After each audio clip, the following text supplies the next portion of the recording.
এই ছেলেটির নাম লাম। লাম একটি রুম কেনে। রুমটি ছিল খুব ছোট, কোনো ফার্নিচার রাখার জায়গা ছিল না, তাই ডেকোরেশন করার প্রয়োজন পড়ে। একজন ইঞ্জিনিয়ার ডাকেন। ইঞ্জিনিয়ার এসে প্রথমে লোহার অ্যাঙ্গেল দিয়ে সুন্দর একটি খাট তৈরি করেন। খাটের পায়ে দিয়ে শর্টপাট দিয়ে দেন, খাটের উপর কোমল বিছানা বিছিয়ে দেন। তারপরে ইঞ্জিনিয়ার খাটের উপর থেকে যাতে লাম নিচে না পড়ে যায় সে ব্যবস্থা করে দেন। তারপরে ইঞ্জিনিয়ার সুন্দর একটি আলমারি তৈরি করেন। আলমারির ভিতর লেপ জামাকাপড় রাখেন, নিচে ড্রয়ার তৈরি করেন, প্রয়োজনীয় জিনিসপত্র রাখেন। আলমারিটি গ্লাস দিয়ে আটকে দেন। তারপরে ইঞ্জিনিয়ার আলমারির পাশে প্রয়োজনীয় খেলনা রাখেন। তারপরে ইঞ্জিনিয়ার সুন্দর একটি টেবিল তৈরি করেন। টেবিলের উপর ল্যাপটপ রাখেন যাতে লাম ল্যাপটপে কাজ করতে পারে।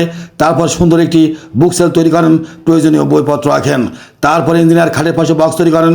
বক্সের ভিতর প্রয়োজনীয় বইপত্র রাখেন এবং মোবাইল চার্জ দেওয়ারও ব্যবস্থা করে দেন। তারপরে ইঞ্জিনিয়ার খাটের নিচে সুন্দর একটি টেবিল তৈরি করেন। টেবিলের উপর পিসি রাখেন যাতে লাম পিসিতে গেম খেলতে পারে। পাশে প্রয়োজনীয় অ্যাক্সেসরিজও রাখেন।